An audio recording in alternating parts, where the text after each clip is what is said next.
L'année 844 marque un tournant dans l'histoire des raids vikings. Jamais auparavant ces guerriers du Nord n'avaient osé s'aventurer si loin vers le sud. Mais cette année-là, quelque chose de différent se prépare dans les fjords de Scandinavie. Les chefs vikings, déjà gorgés de butin pillé en France et en Angleterre, tournent leur regard vers des terres inexplorées, vers des richesses inouïes qui les attendent au-delà des mers connues. 80 dracars quittent les côtes de France au début de l'été 844. Ces navires, véritables bijoux de technologie maritime, transportent près de 3000 guerriers aguerris. Leurs proues, sculptées en forme de dragons, fendent les eaux de l'Atlantique avec une détermination que l'Europe n'a encore jamais connue. Ces hommes ne sont pas de simples pillards, ils sont les vétérans de dizaines de campagnes, des guerriers qui ont déjà mis à genoux Paris, Nantes et Toulouse. Le chef de cette expédition demeure mystérieux dans les sources historiques. Certains textes évoquent un seigneur de guerre d'une audace légendaire, d'autres mentionnent plusieurs chefs unis pour cette campagne exceptionnelle. Peu importe leur identité, leur objectif est clair, frapper là où personne ne les attend, dans les terres dorées d'Al-Andalus, l'Espagne musulmane. Pendant que les Vikings préparent leur descente vers le sud, l'émirat de Cordoue vit ses années de gloire. Dirigé par Abd ar-Rahman II, ce territoire s'étend sur la majeure partie de la péninsule ibérique et constitue l'un des centres intellectuels et économiques les plus brillants d'Europe. Cordoue rivalise avec Bagdad et Constantinople par son raffinement et sa richesse. L'émir Abd ar-Rahman II, petit-fils du fondateur de la dynastie omeyyade d'Espagne, règne depuis 822 sur un territoire prospère. Son palais de Cordoue éblouit les ambassadeurs venus du monde entier. Les marchés regorgent de soieries de Damas, d'épices d'Orient et d'or d'Afrique. Les savants traduisent Aristote, les poètes chantent en arabe, et les architectes élèvent des mosquées qui défient le ciel. Séville, l'ancienne Ishbilia, occupe une position stratégique exceptionnelle sur le Guadalquivir. Cette ville de 80 000 habitants sert de porte d'entrée maritime pour tout le commerce qui remonte vers Cordoue. Ses entrepôts débordent de marchandises venues d'Afrique du Nord et du Moyen-Orient.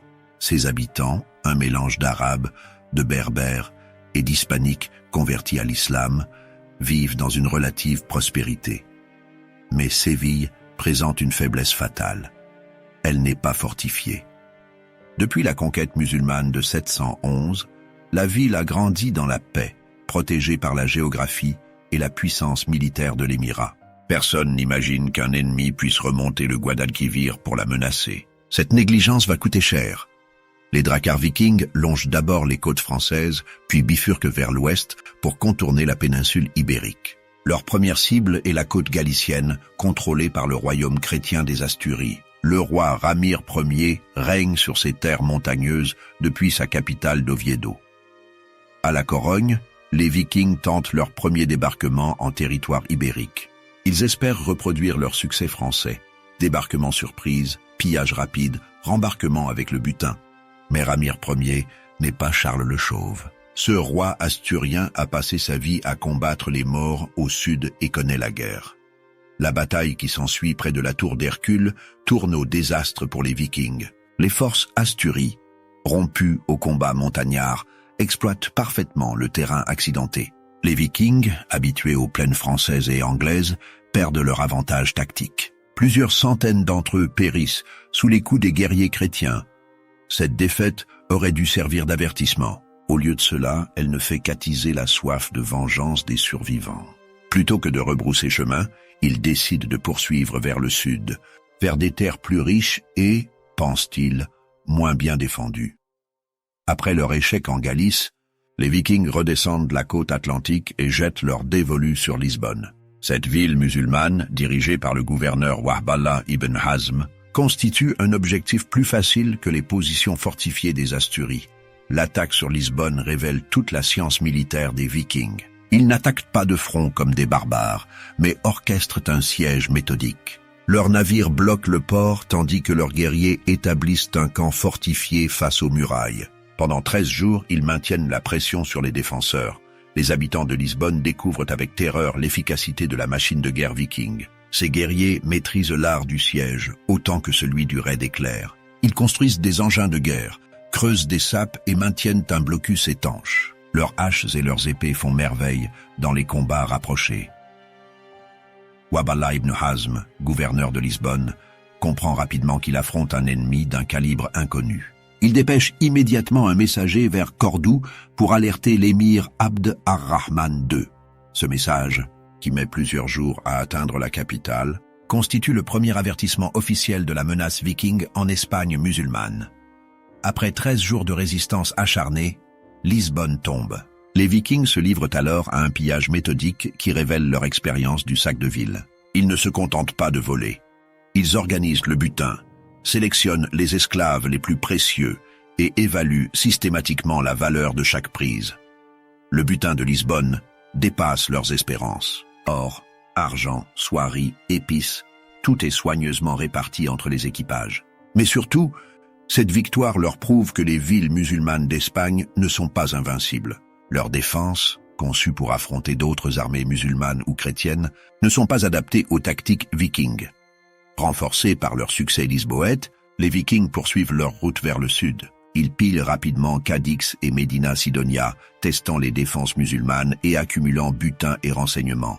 Mais leur véritable objectif se trouve plus au nord, Séville, la perle du Guadalquivir. Le 25 septembre 844, l'impossible se produit. 80 dracars vikings remontent le Guadalquivir dans la brume matinale. Leurs voiles rouges et blanches émergent du brouillard comme une vision d'apocalypse. Les habitants de Séville, réveillés par les cris d'alarme des guetteurs, découvrent avec stupeur cette flotte fantôme qui avance vers leur ville. Les Vikings ont choisi leur moment avec un art consommé. L'attaque coïncide avec la saison des brouillards automnaux qui masquent leur approche. De plus, la garnison de Séville est réduite au minimum. La plupart des troupes régulières patrouillent aux frontières chrétiennes ou maintiennent l'ordre dans les provinces éloignées. Cela. Nouvelle de l'arrivée des Vikings se répand dans Séville comme une traînée de poudre. Marchands, artisans et notables tentent de sauver ce qu'ils peuvent de leurs biens. Certains fuient vers Cordoue avec leurs familles, d'autres se barricadent dans leurs demeures. Mais la majorité de la population reste prise au piège dans une ville sans murailles. Les Vikings établissent leur camp principal sur l'Isla Menor, une île défendable au milieu des marais du Guadalquivir. Cette position leur offre une base sécurisée d'où ils peuvent contrôler le fleuve et lancer leurs attaques. Leurs navires, tirés sur les berges, forment une palissade improvisée qui protège leurs arrières. Le gouverneur de Séville, confronté à cette menace inédite, tente d'organiser une défense de fortune. Il rassemble la garde urbaine, les milices locales et tous les hommes en âge de porter les armes. Mais cette armée improvisée ne fait pas le poids face aux vétérans vikings. Le 29 septembre, les forces musulmanes locales marchent contre les envahisseurs. Cette première bataille tourne au désastre pour les défenseurs. Les Vikings, rodés au combat en formation serrée, enfoncent les lignes musulmanes sans difficulté. Leurs boucliers forment un mur d'acier derrière lequel leurs haches et leurs épées font des ravages. La tactique viking révèle toute son efficacité face à l'ennemi andalou. Contrairement aux armées européennes qu'ils ont l'habitude d'affronter, les musulmans privilégient la cavalerie légère et les archers. Mais sur le terrain marécageux du delta du Guadalquivir, les chevaux perdent leur mobilité tandis que les arcs se révèlent inefficaces contre les boucliers vikings. Les guerriers du Nord exploitent méthodiquement leurs avantages. Leur formation compacte, héritée des traditions germaniques, résistent à toutes les charges. Leurs armes, haches à long manche et épées à double tranchant, excellent dans le combat rapproché. Leur discipline, forgée par des années de campagne commune, leur permet de manœuvrer comme un seul homme. Après cette première défaite, la voie vers Séville s'ouvre devant les Vikings. Ils ne perdent pas de temps et lancent immédiatement leur assaut final contre la ville. Sans muraille pour la protéger, Séville ne peut opposer qu'une résistance symbolique à l'assaut Vikings. Le 1er octobre 844, Séville tombe. Les Vikings déferlent dans les rues comme un raz-de-marée de fer et de sang. Leurs cris de guerre résonnent dans les souks et les mosquées. Après des mois de navigation et de combat, ils tiennent enfin leur récompense. L'une des villes les plus riches d'Europe occidentale. Le pillage de Séville révèle l'organisation militaire viking dans toute sa terrifiante efficacité. Ces guerriers ne sont pas des barbares qui détruisent aveuglément, ils sont des professionnels du pillage qui maximisent leur butin tout en minimisant les dégâts inutiles. Les Vikings établissent immédiatement un système de contrôle de la ville. Ils occupent des points stratégiques, le port, les grands entrepôts, les demeures des notables. Des patrouilles sillonnent les quartiers pour prévenir toute tentative de résistance. Les habitants sont rassemblés sur les places publiques pour être triés, les riches pour les rançons, les jeunes et les forts pour l'esclavage.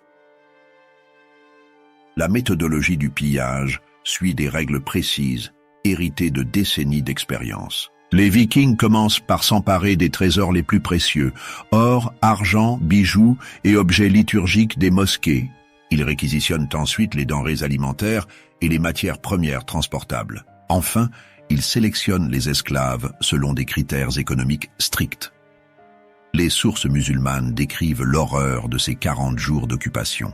Les Vikings infligent aux habitants la terreur de l'emprisonnement ou de la mort et n'épargnent même pas les bêtes de somme. Cette formulation révèle l'ampleur du désastre. Une ville entière mise en coupe, réglée par des conquérants impitoyables. Mais les Vikings ne contrôlent pas entièrement la ville. La citadelle de Séville, mieux fortifiée, résiste à tous leurs assauts. Cette poche de résistance, dirigée par un petit groupe de soldats loyalistes, maintient le drapeau musulman sur une partie de la ville. Les Vikings tentent plusieurs fois de l'emporter d'assaut, mais échouent face à la détermination des défenseurs. L'échec devant la citadelle illustre les limites de la puissance viking. Excellents dans les combats en rase campagne et les raids éclairs, ils maîtrisent moins bien l'art du siège prolongé. Leurs engins de guerre, improvisés avec les moyens du bord, ne peuvent rien contre des fortifications solides défendues par des hommes motivés. Pendant leur occupation, les Vikings lancent plusieurs expéditions vers l'intérieur des terres. Un détachement marche vers Cordoue dans l'espoir de surprendre la capitale. Un autre se dirige vers Moron. Ces raids révèlent l'audace extraordinaire des guerriers vikings, prêts à s'aventurer au cœur d'un territoire ennemi avec des effectifs réduits. Mais ces expéditions tournent au désastre. Le détachement envoyé vers Moron tombe dans une embuscade et est anéanti par les forces locales. Cette défaite marque le début du reflux viking. Pour la première fois depuis le début de la campagne, ils subissent un revers significatif face aux défenseurs musulmans. À Cordoue, l'émir Abd ar-Rahman II reçoit les nouvelles de Séville avec incrédulité puis colère. Jamais depuis la fondation de l'émirat, un ennemi n'a osé s'attaquer au cœur d'Al-Andalus. Ces Vikings, dont il ignore tout, viennent de commettre l'impensable, profaner les mosquées et réduire en esclavage les fidèles de l'islam. La réaction d'Abd ar-Rahman II révèle les qualités qui font de lui l'un des grands souverains de son époque. Plutôt que de céder à la panique, il transforme cette crise en opportunité de rassemblement. Il proclame immédiatement le djihad contre les envahisseurs païens, mobilisant ainsi toutes les ressources de son émirat. L'appel au djihad résonne dans tout Al-Andalus comme un coup de tonnerre. De Saragosse à Gibraltar, de Mérida à Almeria, les gouverneurs reçoivent l'ordre de rassembler leurs troupes et de marcher sur Séville.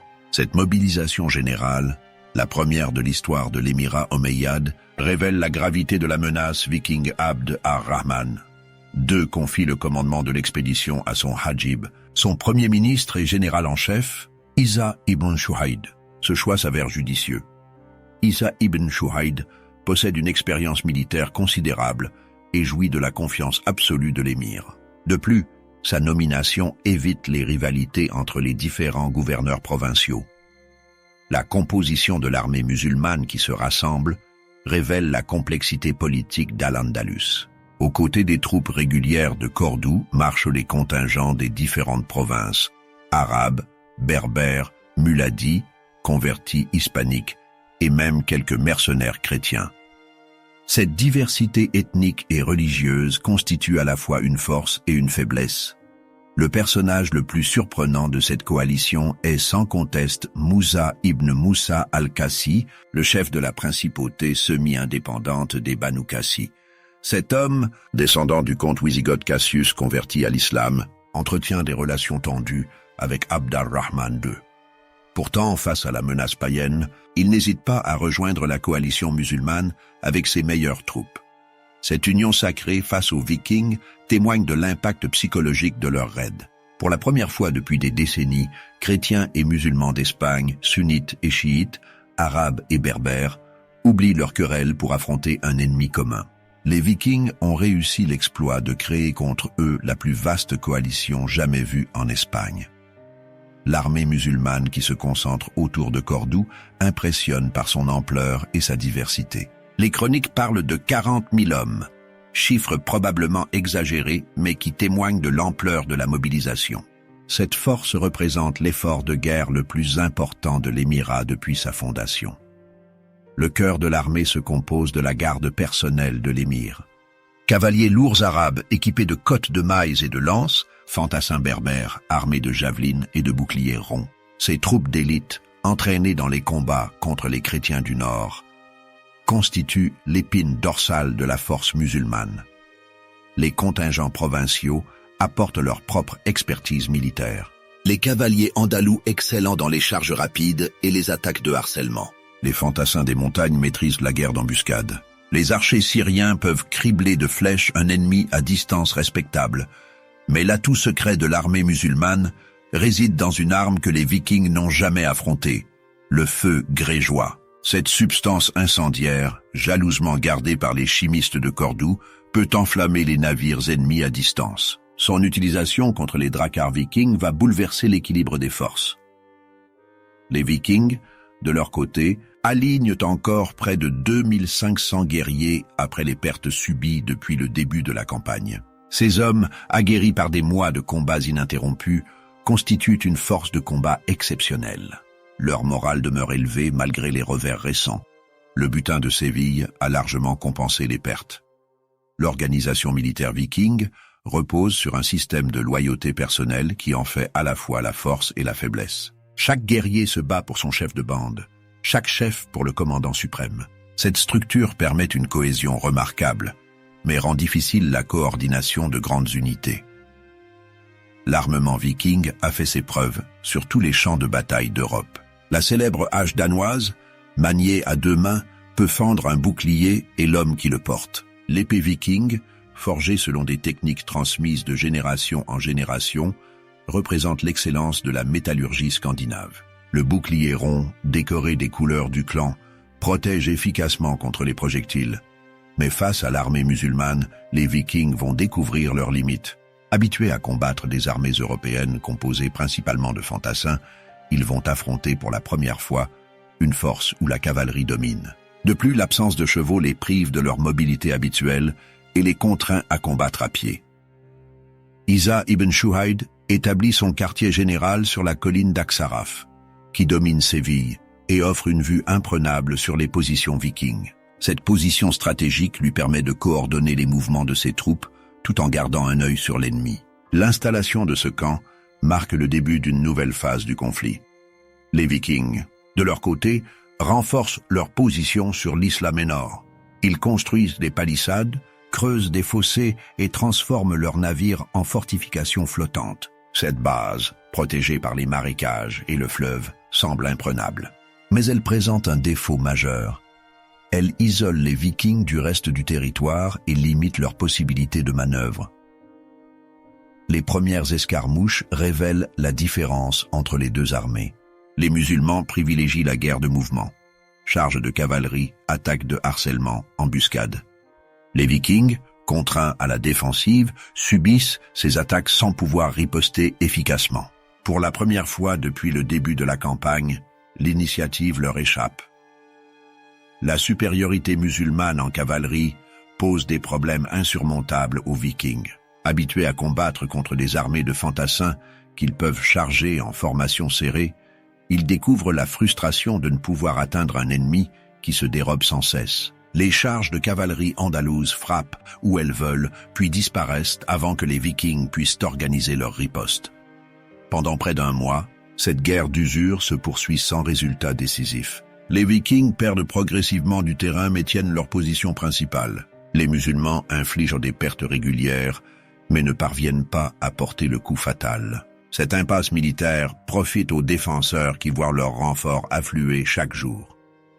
L'arrivée de Moussa ibn Moussa et de ses Banu Qazi change la donne. Ces guerriers, habitués au combat contre les chrétiens dans les zones frontalières, apportent une expertise militaire différente. Ils connaissent les tactiques européennes et peuvent anticiper les mouvements vikings.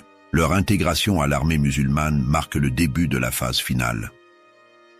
La véritable révolution de cette campagne réside dans l'utilisation du feu grégeois contre les navires vikings. Cette substance incendiaire, dérivée des techniques byzantines, n'a jamais été employée en Espagne dans un conflit de cette ampleur. Son efficacité va bouleverser l'équilibre des forces.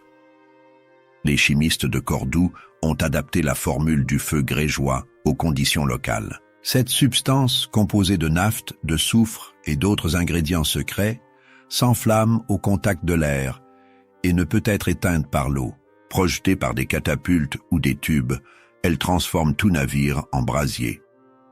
La première utilisation du feu grégeois contre les Vikings sème la panique dans leurs rangs. Ces guerriers, qui n'ont peur ni de la mort ni de l'ennemi, découvrent une terreur nouvelle. Voir leurs navires, leurs moyens de fuite et leurs foyers flottants partir en fumée sous leurs yeux. Cette arme psychologique s'avère aussi dévastatrice que son effet physique.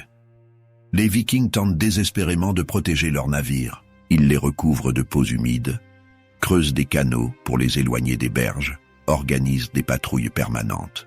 Mais rien n'y fait, les projectiles incendiaires trouvent toujours leur cible. Un à un, les dracars qui ont porté la terreur de la France à l'Espagne s'embrasent dans le delta du Guadalquivir. Cette innovation tactique révèle la capacité d'adaptation de l'armée musulmane. Face à un ennemi inconnu, les généraux d'Abd ar-Rahman II n'hésitent pas à expérimenter de nouvelles armes et de nouvelles tactiques. Cette flexibilité intellectuelle, caractéristique de la civilisation musulmane de l'époque, leur donne un avantage décisif sur leurs adversaires. L'utilisation du feu grégeois marque aussi un tournant psychologique dans le conflit. Jusqu'alors, les Vikings semblaient invincibles, protégés par leurs navires et leur réputation. Désormais, ils apparaissent vulnérables, prisonniers d'un piège qui se referme lentement sur eux. Cette évolution du rapport de force ne passe inaperçue de personne. La bataille décisive se déroule à Tablada, près de l'antique Italica, au nord de Séville. Les Vikings, conscients que leur situation se dégrade chaque jour, tentent une sortie générale pour briser l'encerclement musulman. Cette bataille va sceller le sort de l'expédition viking en Espagne. Les forces en présence révèlent l'ampleur de l'engagement. Côté musulman, Isa ibn Shuhayd aligne l'ensemble de ses troupes, cavalerie lourde, archères montées, fantassins berbères et contingents des Banu Qazi. Côté viking, tous les guerriers valides participent à cette bataille de la dernière chance, laissant seulement une garde minimale sur les navires. La bataille s'ouvre par une charge massive de la cavalerie musulmane. Les chevaux arabes, lancés au galop, déferlent sur les lignes vikings comme une vague de fer et de sang. Mais les guerriers du Nord tiennent bon. Leurs boucliers forment un mur infranchissable, derrière lequel leurs haches font des ravages dans les rangs ennemis. La première phase de la bataille semble tourner à l'avantage des Vikings.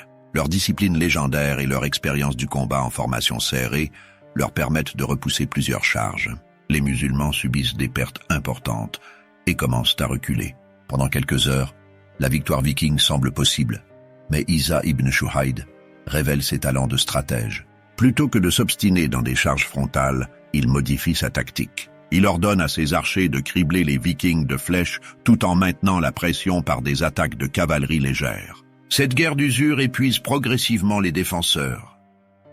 L'intervention de Moussa ibn Moussa et de ses Banu Qasi marque le tournant de la bataille. Ces guerriers, rompus au combat contre les chrétiens, connaissent les faiblesses des tactiques européennes. Ils attaquent sur les flancs vikings pendant qu'Isa ibn Shuhayd fixe l'attention sur le front. Cette manœuvre d'encerclement brise finalement la résistance viking. La déroute viking qui s'ensuit tourne au massacre. Les sources musulmanes parlent de 1000 à 1500 vikings tués et de 400 prisonniers. Ces chiffres, même s'ils sont probablement exagérés, témoignent de l'ampleur du désastre. Jamais depuis le début de leur raid, les Vikings n'ont subi une défaite aussi totale. Les survivants de Tablada regagnent péniblement leur navire sur l'Isla Menor, mais leur calvaire ne fait que commencer. Les musulmans poursuivent à leur avantage et transforment la retraite viking en déroute. Les fuyards subissent les quolibets et les jets de pierre des populations locales qui prennent leur revanche. Le spectacle de cette retraite marque profondément les contemporains. Ces Vikings, qui semblaient invincibles quelques semaines plus tôt, fuient maintenant sous les huées de la foule. Leurs dracars, symbole de leur puissance maritime, partent en fumée sous les projectiles incendiaires. Cette chute spectaculaire frappe les imaginations. Les négociations qui s'engagent alors révèlent la précarité de la situation viking. Privés de la plupart de leurs navires et encerclés par une armée supérieure en nombre, ils n'ont d'autre choix que de demander grâce. Ces guerriers, habitués à dicter leurs conditions aux vaincus, découvrent l'amertume de la défaite. Isa ibn Shuhayd accepte de négocier, mais impose ses conditions. Les Vikings doivent rendre une partie de leur butin, libérer tous leurs prisonniers et fournir des otages comme garantie de leur départ. En échange, les survivants pourront quitter l'Espagne avec leurs armes et leurs navires restants. Ces conditions, humiliantes pour des guerriers, sont acceptées sans discussion. L'exécution des prisonniers vikings marque l'apogée de la vengeance musulmane. 400 guerriers du Nord sont pendus au palmier de Tablada, leur corps exposé comme un avertissement à tous ceux qui oseraient défier la puissance d'Al-Andalus. Cette image macabre, décrite par tous les chroniqueurs, symbolise la défaite totale de l'expédition viking.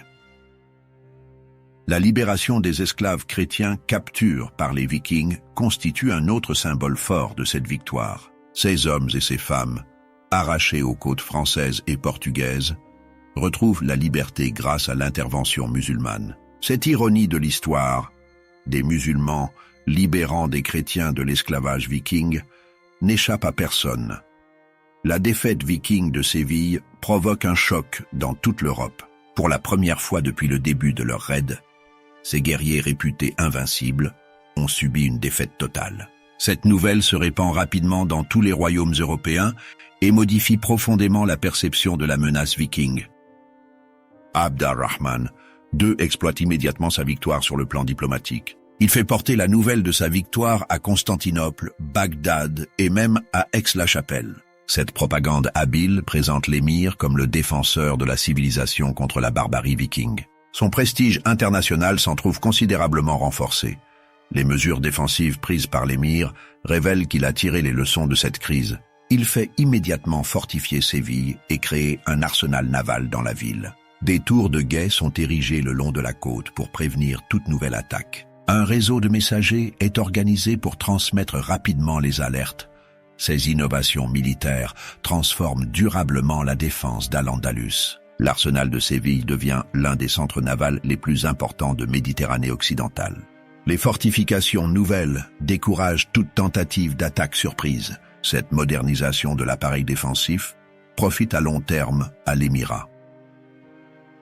Les Vikings survivants, de leur côté, tirent d'autres enseignements de cette débâcle. Certains retournent en France pour reprendre leur raid traditionnel. D'autres, plus audacieux, poursuivent vers la Méditerranée où ils découvriront l'Italie et Byzance. Mais aucun ne retournera jamais en Espagne musulmane. Une partie des Vikings fait un choix surprenant. Ils se convertissent à l'islam et s'installent définitivement en Andalousie. Ces guerriers du Nord deviennent éleveurs de chèvres dans la vallée du Guadalquivir et fournissent lait et fromage aux marchés locaux. Cette conversion révèle la capacité d'intégration de la société andalouse. Un épisode particulièrement remarquable de cette affaire est l'échange d'ambassades entre Vikings et musulmans. Après la bataille de Tablada, les deux camps entament des négociations qui débouchent sur des contacts diplomatiques inédits. Ces échanges révèlent la sophistication politique des protagonistes. Côté viking, un chef nommé Turgeis, probablement une déformation de Torgil, aurait fait route depuis l'Irlande pour rencontrer l'émir de Cordoue. Cette démarche, si elle est confirmée, témoigne de la dimension internationale du phénomène viking. Les différents chefs scandinaves communiquent entre eux et coordonnent leurs actions. Abd ar-Rahman II riposte en envoyant sa propre ambassade vers les terres vikings. Il confie cette mission délicate au poète Yahya ibn al-Hakam, surnommé Al-Ghazal, la gazelle. Ce choix révèle l'importance accordée par l'émir à ses contacts. Al-Ghazal est l'un des intellectuels les plus brillants de sa cour. L'ambassade d'Al-Ghazal chez les Vikings constitue l'un des épisodes les plus romanesques de cette histoire. le poète arabe découvre un monde totalement différent. Les fjords glacés, les halles aux poutres sculptées, les festins où circule l'hydromel. Ces descriptions, conservées par les chroniqueurs, offrent un témoignage unique sur la société viking. Ces échanges diplomatiques révèlent le pragmatisme des deux civilisations. Malgré leurs différences religieuses et culturelles, Vikings et musulmans parviennent à établir un dialogue. Cette capacité d'adaptation mutuelle témoigne de la maturité politique des protagonistes et dépasse largement le cadre du simple conflit militaire. Les négociations portent probablement sur la régulation future des contacts entre les deux mondes.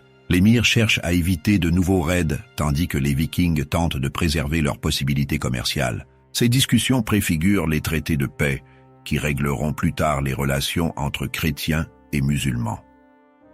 La défaite de Séville marque un tournant dans l'expansion viking vers le sud. Découragés par l'ampleur de leur échec et par l'efficacité de la riposte musulmane, les Vikings renoncent définitivement à s'attaquer à l'Espagne musulmane. Les tentatives de 859 et 966 tourneront également à l'échec. Face aux défenses renforcées d'Al-Andalus, cette victoire transforme également l'image d'Abd ar-Rahman II dans le monde musulman. L'émir de Cordoue, jusqu'alors considéré comme un souverain de second plan, accède au rang des grands dirigeants de l'islam. Sa victoire sur les Vikings lui vaut la reconnaissance de Bagdad et renforce la légitimité de sa dynastie.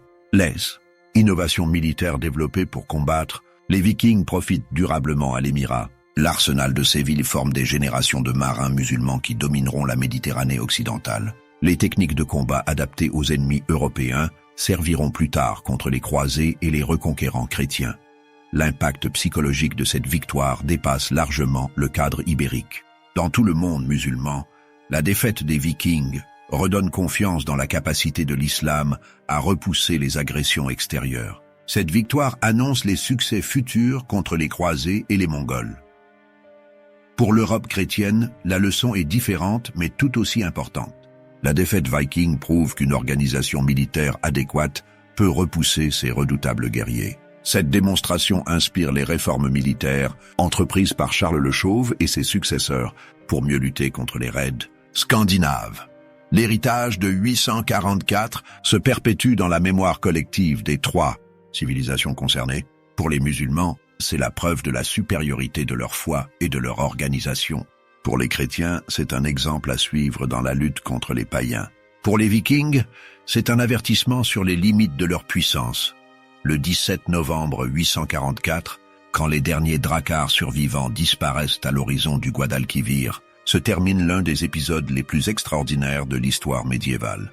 Pour la première fois depuis le début de l'ère viking, une expédition scandinave s'achève par un échec total et sanglant. Cette défaite marque la fin de l'expansion viking vers le sud-ouest de l'Europe. Jamais plus ces guerriers n'oseront défier la puissance d'Al-Andalus. Leur tentative de 859 se soldera par un nouvel échec, confirmant que l'Espagne musulmane demeure inviolable pour les raideurs du Nord. L'émir Abd ar-Rahman II a remporté bien plus qu'une victoire militaire. Il a brisé le mythe de l'invincibilité viking. Ces guerriers qui terrorisaient l'Europe depuis 60 ans viennent de découvrir qu'il existe des adversaires à leur mesure. Cette leçon d'humilité résonne dans tous les fjords de Scandinavie. Pour Al-Andalus, cette victoire ouvre une période de prestige international sans précédent. L'émirat de Cordoue accède au rang des grandes puissances méditerranéennes. Sa capacité à repousser les Vikings inspire le respect de Byzance à Bagdad, du Caire à Fès. Les innovations militaires développées pour cette campagne transforment durablement l'art de la guerre en Méditerranée. Le feu grégeois, adapté aux conditions ibériques, devient l'arme de référence des marines musulmanes. L'organisation défensive mise en place par Abd ar-Rahman II sert de modèle à ses successeurs. 40 jours de terreur à Séville ont suffi pour changer le cours de l'histoire européenne. En stoppant l'expansion viking vers le sud, l'Espagne musulmane a préservé l'équilibre des civilisations méditerranéennes. Cette victoire, largement oubliée aujourd'hui, mérite pourtant sa place parmi les grands tournants de l'histoire médiévale. L'histoire du sac de Séville nous rappelle que l'issue des conflits ne dépend pas seulement de la bravoure des guerriers. L'intelligence tactique, L'innovation technologique et la capacité d'adaptation déterminent souvent le sort des batailles. En 844, ces qualités ont permis à l'Espagne musulmane de triompher des redoutables Vikings. Ainsi s'achève le récit de ces 40 jours qui ébranlèrent l'Europe. 40 jours qui virent des dracars remonter le Guadalquivir, Séville tomber aux mains des païens et l'émir de Cordoue relever le défi viking. 40 jours qui prouvèrent que même les plus redoutables conquérants peuvent trouver leur maître.